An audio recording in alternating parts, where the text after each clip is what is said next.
बाद आपको रुकना पड़ता है कि मैं यहाँ रुक के मेरे पीछे आप देखा कितना अच्छा व्यू है कि यहाँ भी रुक के फोटोज ले लूँ, यहाँ भी रुक के फोटोज ले लूँ। तो अगर आप इस दिन प्लान कर रहे हैं रेनबो लेक मेल आने का, लेकिन आपको पता नहीं कि यहाँ पे आने के लिए क्या क्या रिक्वायरमेंट्स है, उसके अलावा रोड कंडीशन कैसी है और किस तरह से आप आ सकते हैं, तो ये वीडियो आपके लिए है।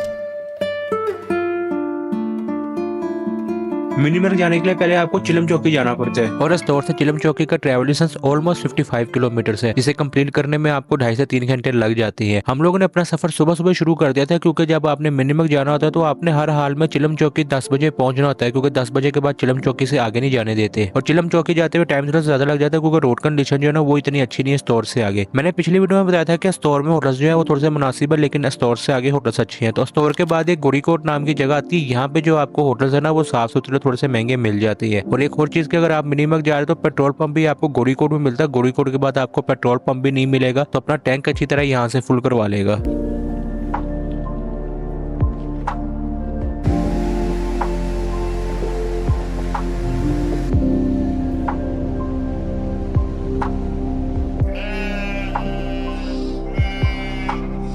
रोड कंडीशन की बात करें तो स्टोर से अगर रास्ता तो सारा एसफाल्ट है, लेकिन टूटा हुआ है और इस रास्ते पे कई कई जगह पोटहोल्स भी आते हैं और कई जगह पूरा पूरा रास्ता टूटा आता है। इस वजह से स्टोर से चिलम तक ना टाइम थोड़ा सा ज्यादा लग जाता है। गाड़ी अब हर किस्म की चिलम चौकी तक लेके जा सकती है। कुछ कुछ जगह आती है जहाँ पे आपको थोड़ी सी एहतियात करनी पड़ती, खासतौर पर अगर आपकी गाड़ी की ग्राउंड क्लियरेंस थोड़ी सी लो है ना, तो थोड़ी सी एहतियात करनी पड़ेगी। उसके अलावा इतना कोई इशू नहीं है और आप इजिली चिलम चौकी तक अपनी किसी भी किस्म की गाड़ी पे जा सकते हैं। हम लोग चिलम चौकी बड़े टाइम से पहुंच गए, तो यहाँ आके मैं पता लगा कि कुछ सामान है जो हम आगे लेके नहीं जा सकते। और अपना कमेंट टाइप करके जोर ना लगाए पापा सामान उतार और मैं वीडियो बना रहा हूँ। मैं वीडियो नहीं बना रहा, मैं लाइन में लग के एंट्री करवा रहा था, वीडियो छोटा भाई बना रहा है। एंट्री करवाने के बाद मुझे ये 2 पर्चियां मिली थी, इसका क्या काम है वो मैं थोड़ा सा आगे जाके आपको बताता हूँ। अच्छा जी, इस तरह के इस दफा जो एसओपीज है ना वो काफी स्ट्रिक्ट है। कैंपिंग का सामान था हमारे पास, उसमें हमारा टेंट था, सिलेंडर था और ड्रोन ये 3-4 चीजें है। वेपन ये आप ऐसी चीजें कि आगे यहाँ से चिलम से आगे नहीं लेके जा सकते। तो वो पीछे ही फिर हमने वहाँ पे एक दुकान थी तो उसको 200 रुपया दिया, उसने अपना वो वहाँ पे ना दुकान पे रख ली। उसके अलावा यहाँ पे आपके पास एक 2 जो रिक्वायरमेंट्स है, 2 वो ये कि एक तो आपके पास आपका ओरिजिनल CNIC होना चाहिए। जितने भी आपके गाड़ी में प्राप्त है सबके ओरिजिनल CNIC हो। और अगर आपके पास 60 बच्चे हैं तो कोशिश करेगा कि उनका बे फॉर्म भी रख ले। जैसे मेरे साथ छोटा भाई है, अब उसकी उम्र 17 साल है मगर वो लगता नहीं 17 साल का, तो बे फॉर्म हो तो जरा आसानी हो जाएगी। दूसरी जो रिक्वायरमेंट है वो मैं थोड़ा सा आगे जाके बताता हूँ। बाकी यहाँ से आगे जो खूबसूरत सफर है ना वो शुरू हो जाता है। तो अपना सफर शुरू करते हैं आगे बुर्जिल टॉप के लिए। चिलम चौकी से बुर्जिल पास का ट्रैवल डिस्टेंस ऑलमोस्ट 19 से 20 किलोमीटर है। एक चीज माइंड में रखेगा कि मैंने पीछे बताया था कि गोरीकोट के बाद पेट्रोल पंप नहीं आता, लेकिन आपको खुला पेट्रोल मिल जाता है। लेकिन चिलम चौकी के बाद आपको खुला पेट्रोल भी नहीं मिलता। इनकेस अगर आपने गोरीकोट से अपना टैंक फुल ना करवाया ना तो चिलम चौकी से इधर पेट्रोल ले लेगा। जीप रेंट की बात करें तो स्टोर से मिनी मार्ग दोमेल तक जो जीप है ना वो तकरीबन 22 से 23 हजार रुपया लेती है, प्राडो 92 मॉडल। और चिलम चौकी से वो 17 से 18 हजार लेती है। 6 से 7 बंदे उसमें बैठ सकते हैं। रोड कंडीशन यहाँ से आगे आप जैसे जैसे बुर्जिल टॉप के पास जाते जाते ना तो खराब होती जाती है। और ये जिस तरह रोड कंडीशन खराब होगी उस तरह ये एरिया खूबसूरत होगा। ऐसा मैं क्यों कह रहा हूँ वो आप खुद देख लें।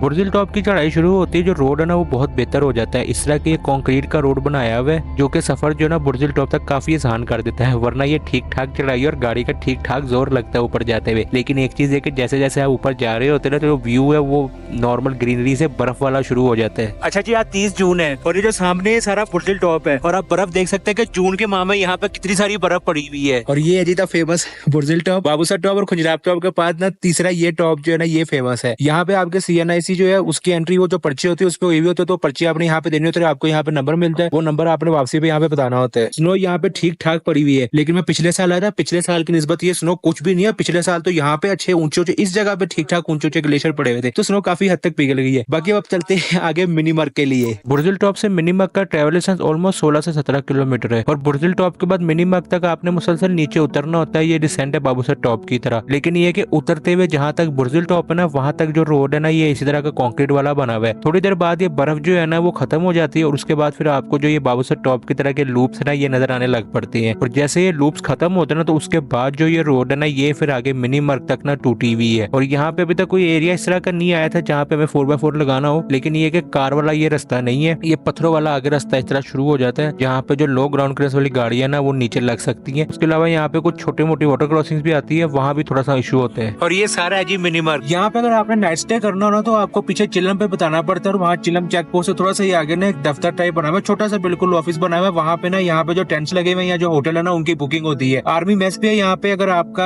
है तो आप उसमें भी अपनी बुकिंग करवा सकते हो। उसका प्रोसीजर मुझे नहीं पता, लेकिन जो चिलम में पीछे बैठे हुए ना यहाँ जो होटल्स और तंबू वगैरह लगे हैं, टेंट वगैरह लगे हैं कैंपिंग वगैरह के, वो वहाँ से बुक होते हैं। वो थोड़े से कॉस्टली भी है। अगर मिनी मग में आपने स्टे करना है तो 15 से 20 हजार रुपए में रूम स्टार्ट हो रहा है। और अगर डोमेल में स्टे करना है तो वहाँ पे टेंट विलेज बना हुआ है जो 5 से 6 हजार रुपए में स्टार्ट होते हैं। इंटरनेट यहाँ पे एस्कॉम का चलता है। और अगर आपने यहाँ पे नाइट स्टे करना हो तो आपने पीछे चिलम पे बताना होता है, वही फिर आपको आगे बताते हैं कि फलानी जगह जाके आप अपनी बुकिंग कराए। जब आप उनको बुकिंग कंफर्म करते हो तो फिर आपको वहाँ से आगे यहाँ के लिए छोड़ते हैं वो। बाकी अगर आपका नाइट स्टे नहीं है ना तो फिर मिनी मर्ग में एक चेक पोस्ट आती है, वहाँ पे आपके जितने भी सीएनआई गाड़ी में वो जमा हो जाते हैं और जो पर्चियां आपको मिलती है वो भी 2 पर्चियां मिलती है, एक पीछे हो जाती है एक यहाँ पे हो जाती है। और 3 बजे मिनी मर्ग से आपने हर हाल में ना निकलना होता है वापस पीछे ना बुर्जिल के लिए। तो अब इस तरह के अब यहाँ पे ना तकरीबन 12 बज गया, हमने सुबह नाश्ता वास्ता नहीं किया तो यहाँ पे ना ये कैफे टाइप मिल गया, तो देखते हैं यहाँ पे कोई चीज मिल जाए तो अच्छा है, क्योंकि वहाँ से यहाँ तक सिर्फ बुर्जिल टॉप पे एक छोटा सा वो टग शॉप है। उसके बाद यहाँ पे वॉशरूम वगैरह जो यहाँ पे मिले, बीच में वॉशरूम भी कोई नहीं, चिलम से आगे वॉशरूम भी कोई नहीं नजर आया। तो थोड़ा सा यहाँ पे गाड़ी भी ठंडी कर लेते हैं, उसके बाद फिर अपना सफर आगे शुरू करते हैं डोमेल के लिए। मिनी मग से डोमेल का ट्रेवल डिस्टेंस ऑलमोस्ट 13 किलोमीटर है। मिनी मग में मैं कुछ खास शूट नहीं कर सका क्योंकि एलओसी सेंसिटिव एरिया तो बहुत देख समझ के ना यहाँ पे रिकॉर्डिंग करनी होती है, इस वजह से मैं आपको मिनी मग ना जरा अच्छी तरह दिखा नहीं सका। बाकी मिनी मग से आगे रोड कंडीशन की बात करें तो रोड ये मजीद आगे खराब हो जाएगा। आगे जाके एक ब्रिज क्रॉस करके आपने दरिया की तरफ चले जाना होता है और वहाँ से आगे फिर ये रास्ता जो है ना नैरो शुरू हो जाता है, लेकिन यहाँ से आगे ये रास्ता बहुत ज्यादा खूबसूरत है।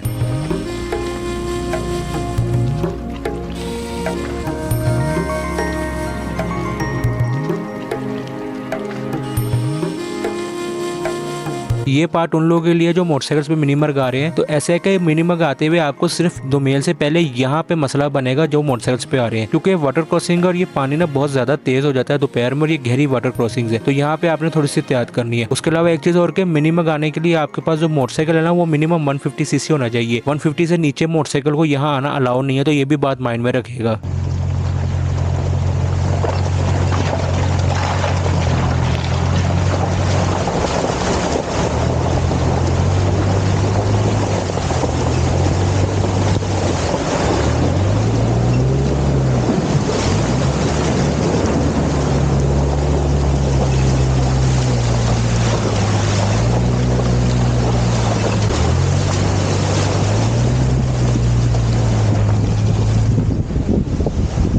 ये 2 वाटर क्रॉसिंग जैसे ही आप क्रॉस करेंगे तो उसके बाद फिर दुमेल का जंगल शुरू हो जाता है। और सच बताओ तो इस जंगल की वाइब बिल्कुल कुमराट वाली है। पीछे मैंने आपको जितने भी रूल्स बताया ना वो सब टूरिस्ट के लिए, लोकल्स पे ये रूल्स अप्लाई नहीं होते, तो ये बात भी आप थोड़ी सी माइंड में रखिएगा। जैसे ही आप दुमेल के जंगल से बाहर निकलते ना तो यकीन करें ऐसा लगता है कि जैसे आप स्विट्जरलैंड में आ गए हैं, इतनी अच्छी सीनरी है यहाँ पे। जंगल खत्म होते हैं ऐसे 2 रास्ते हो जाते हैं, लेफ्ट हैंड पे रास्ता किधर जा रहा है मुझे नहीं पता, हमने राइट हैंड पे मुड़ना होता है। और ये सारा है जी डोमेल। मुड़ते थोड़ी सी ड्राइव करने के बाद आपको पत्थर पे रेनबो लेक लिखा नजर आता है। यहाँ से मजीद ड्राइव करने के बाद एक चेक पोस्ट आती है, वहाँ पे आपकी एंट्री होती है और वहाँ से 4-5 मिनट ड्राइव करने के बाद पार्किंग आती है, वहाँ अपने गाड़ी खड़ी कर देनी होती है क्योंकि यहाँ से आगे गाड़ी नहीं जाती।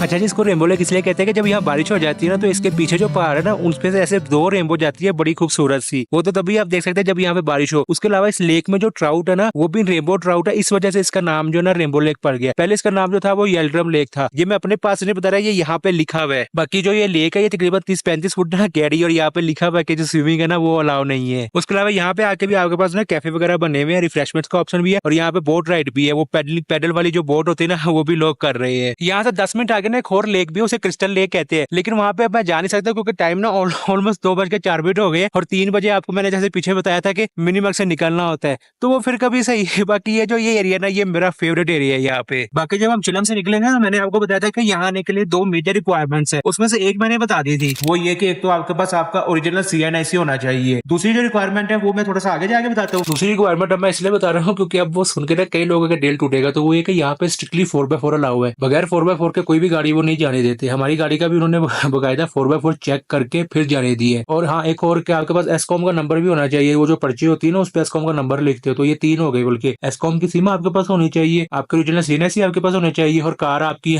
जो जीप है वो 4x4 हो, और जो मोटरसाइकिल है वो 150cc हो। बाकी ये चिलम में आके रूम लिया है, यहाँ तो हमारे साथ रहती हुई है, ये बिल्कुल छोटा सा रूम है, तो इसका इन्होंने हमसे ना 5,500 रुपया लिया है। और ना गर्म पानी है अभी भी और सुबह भी, और ना यहाँ पे बिजली है। 6 बजे कह रहे थे जनरेटर चला देंगे, अभी टाइम हो रहा है 6:05 और अभी तक जनरेटर चला नहीं है। और यहाँ पे होटल्स के इतने ऑप्शन है भी नहीं, तो अगर चिलम आ रहे हैं तो फिर थोड़ा सा ये माइंड में रखेगा कि यहाँ पे वो मरी, जब रश पड़ जाए तो वो आपके साथ वो मरी वाली कार यहाँ पे होगी। बाकी यहाँ पे रुके क्यों है वो इंशाल्लाह आपको अगली वीडियो में पता लग जाएगा, और जिन्होंने गैस कर लिया वो नीचे कमेंट करके बता दे कि यहाँ चिलम में खास बात क्या थी रुकने की हमारी। बाकी ये कि आप लोगों को ने स्टोर तक तो आना ही है, तो अगर आप लोगों ने स्टोर तक के लिए रोड कंडीशन देख ली ना, नारायण बाबू सा टॉवर रास्ते से, जिन्होंने गाड़ियों पे आना उनको मैं काइंडली कहूंगा कि वो रोड कंडीशन वहां से एक दफा देख ले, तो आपको ये वीडियो आ रही होगी, ये वीडियो देख ले।